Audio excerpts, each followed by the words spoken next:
Os indicadores de prosperidade são evidentes. Macau é a capital mundial do jogo. Fatura num dia o que Las Vegas só consegue em quase uma semana. Os seus 34 casinos rendem quase 30 mil milhões de euros ao ano. O turismo, a outra grande fonte de rendimento, vai pelo mesmo caminho, com receitas anuais acima dos 20 mil milhões de euros.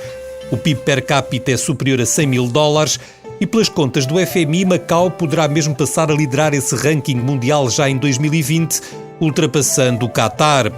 E se estes, pode dizer-se, são resultados alcançados nos primeiros 20 anos de vida da região administrativa especial de Macau, o que aí vem promete dar ainda outra dimensão a tanto crescimento.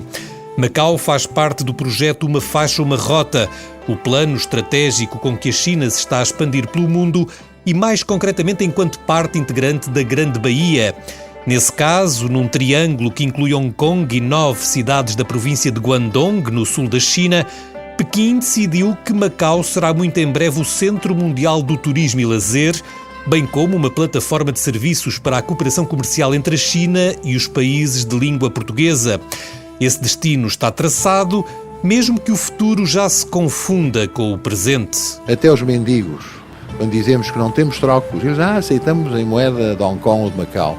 Não temos. Eles tiram uns cartões com o QR Code do WeChat. Paguem-nos por WeChat. Isto é espantoso. É anedótico, mas é espantoso, não é?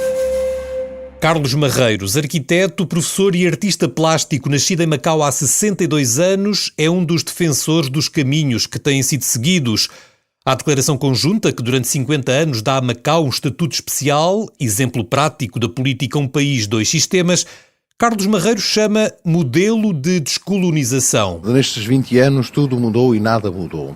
Mudou tudo porque estamos integrados na grande China, mas nada mudou porque os chineses estão a respeitar de forma muito escrupulosa o que vem na declaração conjunta, hoje considerado por académicos e especialistas de direito internacional como uma peça brilhante para a descolonização, entre aspas, de Macau e Hong Kong. E, portanto, as coisas funcionam, os chineses do governo central tratam-nos muito bem e os chineses de Macau também. Olhando para estes 20 anos sob administração chinesa, Carlos Marreiros não encontra problemas de maior. Eu na China, em Macau, falo, leio o que quero, nunca tive problemas, há liberdade de expressão, há liberdade religiosa, o direito local continua a ser exercido pelos agentes de direito de formação portuguesa, portanto os da China não estão aptos para exercer. Em termos de vivência, de sociocultura, de comportamento a nível de negócios, direito, etc., funciona e muito bem. Claro que para os portugueses o contexto mudou. Há agora uma competitividade diferente, uma exigência que os desafia e que os obriga a provar como são importantes no território. Felizmente vejo que hoje o sistema de cunha já não funciona tanto, que é primo do Presidente da República ou primo do Primeiro-Ministro. Os portugueses vão para Macau em igualdade de circunstâncias para a luta. Tem garras, toca guitarra, quer seja a nível empresarial, quer seja, e cada vez menos, a nível do governo, mas pronto, como consultores, principalmente da área jurídica, são quadros competentes e jovens. Quer seja para abrir restaurantes ou tascas, quer seja para investir em tecnologia, quer seja como agentes culturais, professores, médicos, advogados, arquitetos, engenheiros, estão a fazer uma boa prestação e a honrar o nome de Portugal. Mas nem todos os portugueses e macaenses estão assim tão otimistas. Paulo Cardinal é talvez aquele que mais alertas tem feito sobre a forma como a China vai interferindo no território. E essa parece ser, aliás, a explicação para o seu afastamento da assessoria jurídica da Assembleia Legislativa de Macau, cargo que ocupou durante 26 anos. O jurista diz que há sinais preocupantes de erosão no segundo sistema prometido para Macau. Nos termos da declaração conjunta que Portugal e a República Popular da China assinaram e depositaram nas Nações Unidas, prevê-se para Macau a continuação de um segundo sistema. Isto é um sistema diferente daquele da República Popular da China e onde o segundo sistema prima pelas liberdades, pelos direitos fundamentais, por características democráticas. Isso é o que está prometido a esta população. Já esteve melhor nesse aspecto. Ultimamente vemos alguns casos objetivos de erosão dessas liberdades e de diminuição das garantias do segundo sistema. Paulo Cardinal dá alguns exemplos desta sua preocupação. Basta atentarmos a declarações das associações de jornalistas que se mostram preocupadas relativamente a vários diplomas e a várias tentativas de aprovação de diplomas, atuações da chamada Comissão Eleitoral da Assembleia Legislativa, que claramente não sabe conviver bem com a liberdade eleitoral e a propaganda eleitoral, com alguns anúncios e algumas medidas que caracterizam uma espécie de securitização cada vez mais forte da nossa vida, do cotidiano, e em que liberdades fundamentais como a reunião, manifestação, dados pessoais, começam a estar em crise. O advogado e professor de Direito admite que muitos portugueses, pelo menos aqueles que lá residem há uma vida, comecem a pensar em alternativas a Macau. A leitura que eu faço, algo pessimista de Macau, não é uma leitura única, não é uma leitura reservada à minha pessoa. Esses sinais são evidentes e começam a surgir com cada vez mais intensidade e mais frequência e, naturalmente, pessoas que estão habituadas a viver em liberdade, pessoas que estão habituadas a viver num sistema em que é permitido sermos nós próprios, começam a ponderar seriamente a sua eventual saída de Macau. Aos receios sobre o ritmo acelerado com que a China parece estar a executar a declaração conjunta que assinou com Portugal, um outro advogado, Sérgio de Almeida Correia, acrescenta uma certa descaracterização da própria identidade de Macau, sobretudo desde o fim do monopólio do jogo em 2001. Macau, em 20 anos, mudou muito. Mudou em especial do ponto de vista social, do ponto de vista económico e do ponto de vista político. Do ponto de vista social, para além da mudança das pessoas e da mudança de geração, também pela chegada a Macau de muita gente vinda de outros locais, gente que nunca tinha estado em Macau, gente desconhecedora da história e da cultura de Macau, gente que veio, seja dos Estados Unidos, da Austrália, da própria República Popular da China, para quem Macau foi uma descoberta. Com alguns intervalos, Sérgio de Almeida Correia está em Macau há 36 anos, onde chegou com apenas 23 para ser assessor jurídico da Marinha. Quando desafiado a olhar para os últimos 20 anos, o advogado e notário reconhece o crescimento e a relevância de Macau, mas também é categórico quando fala na degradação da qualidade de vida. Macau tem hoje muito pior qualidade de vida do que aquela que tinha em dezembro de 1999. Os níveis de poluição aumentaram de uma forma exponencial. A poluição das águas, do ar, neste momento é elevadíssima em Macau. Voltámos a ter, infelizmente, algumas enfermidades, algumas doenças que estavam desaparecidas em Macau há muito tempo. E que eu penso que só voltaram a aparecer exatamente devido ao aumento da população que ocorreu.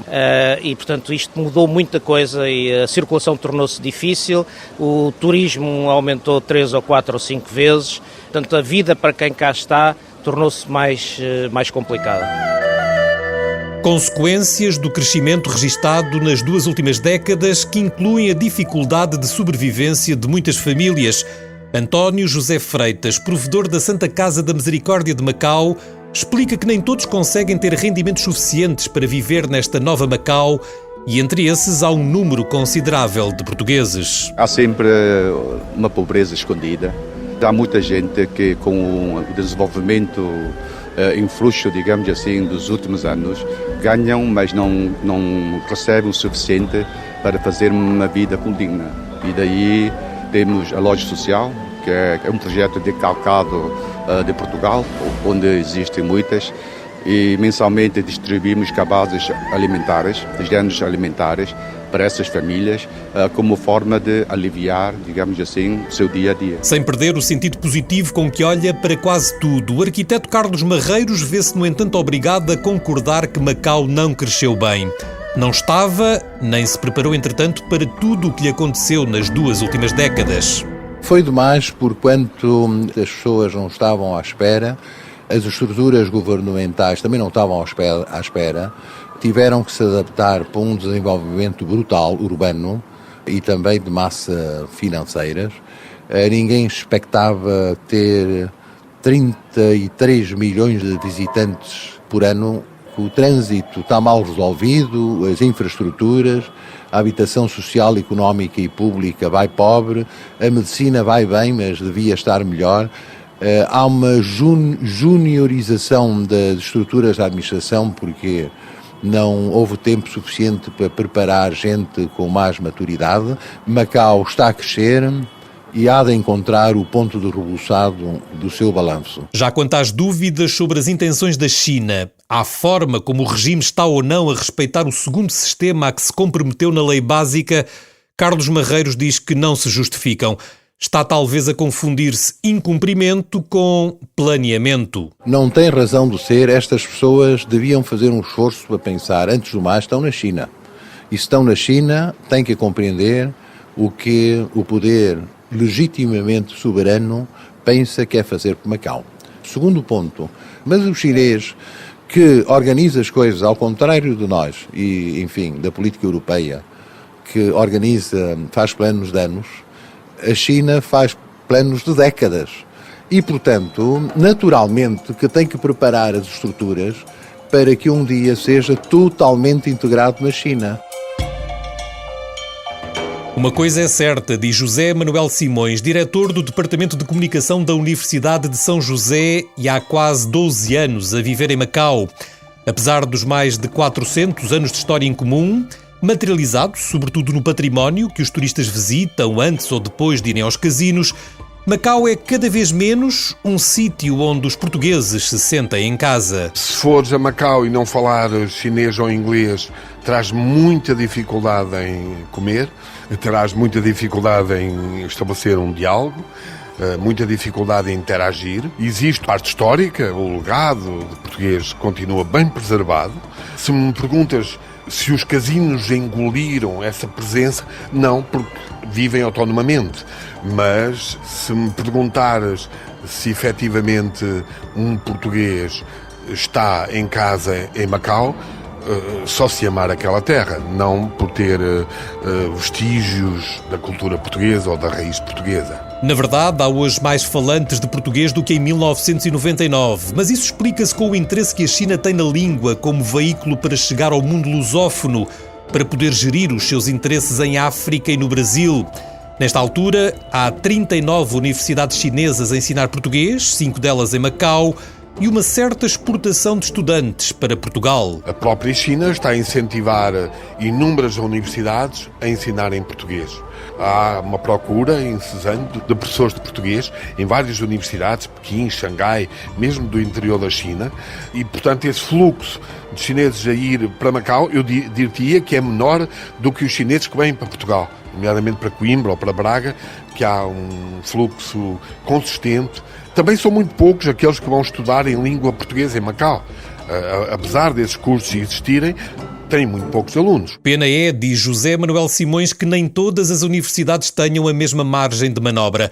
A de São José, mais conhecida por Universidade Católica de Macau, e talvez por isso, está proibida de aceitar chineses da China continental. É uma universidade muito particular, é a universidade mais internacional de Macau, 66 nacionalidades em corpo docente e discente, mas com uma dificuldade de sobrevivência considerável, na medida em que o governo chinês não nos permite aceitar alunos da China continental. Até 2049, questões como a liberdade religiosa ou de imprensa, o respeito pelos direitos humanos, pelo sistema social e económico, a impossibilidade de leis posteriores se sobreporem ou anularem esta espécie de Constituição de Macau, tudo isto está em princípio garantido, tal como a língua portuguesa, que até essa data continuará a ser língua oficial de Macau.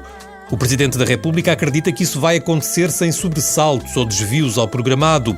Em abril, quando passou por Macau depois da visita oficial à China, Marcelo Rebelo de Sousa foi constantemente questionado pela imprensa portuguesa local sobre que garantias pode dar de que isso vai acontecer, não só até 2049, como depois disso, com renovações sucessivas, como chegou a dizer Deng Xiaoping ainda antes da transição. O presidente português mostra-se convicto na palavra da China. Nós que sabemos um bocadinho de história, não é? Sabemos que não se deita fora aquilo que é um valor adquirido que faz a mais-valia de uma comunidade. Se há pessoa que conhece bem a realidade de Macau, que gosta de relembrar que aqui veio no tempo em que o pai era responsável em Cantão, que depois teve responsabilidade em Cantão e conhece a especificidade de Macau, onde conheceu, por exemplo, pela primeira vez o vinho português e gostou do vinho português, é o Presidente Xi.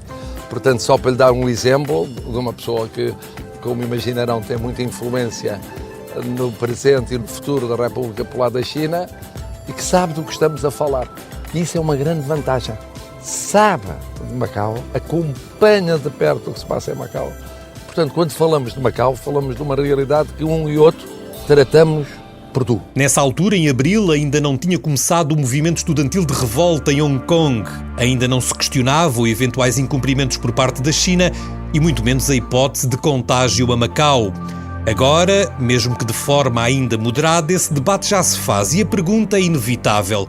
Será que pode acontecer em Macau o que está a acontecer em Hong Kong? Onde, recorde-se, vigora o mesmo regime de um país, dois sistemas iniciado apenas 2 anos antes? O arquiteto Carlos Marreiros não acredita. Diz que são realidades muito diferentes, com clara vantagem para Macau. Tem a ver também com a incompetência dos vários chefes executivos que Hong Kong tem tido. Portanto, vinha de uma administração britânica com os seus impulsos neo-imperialistas e neocolonialistas, mas com uma administração eficiente. Eles não foram. Hong Kong regrediu. A liderança local de Hong Kong é fraca, incompetente e, como tal, o povo não está contente. E 20 anos depois, sendo um dos mercados financeiros do mundo, não conseguem resolver o problema da habitação. As casas são a preços assustadores, as pessoas ainda vivem dentro de jaulas, em beliches. É uma coisa medonha. Apesar das reticências, dos alertas e da vigilância que alguns dizem ser fundamental manter bem ativa, apesar também da proximidade geográfica e das semelhanças entre os dois processos, é verdade que não há ainda sinais de contágio. Em Macau, o tempo é outro e tempo é dinheiro.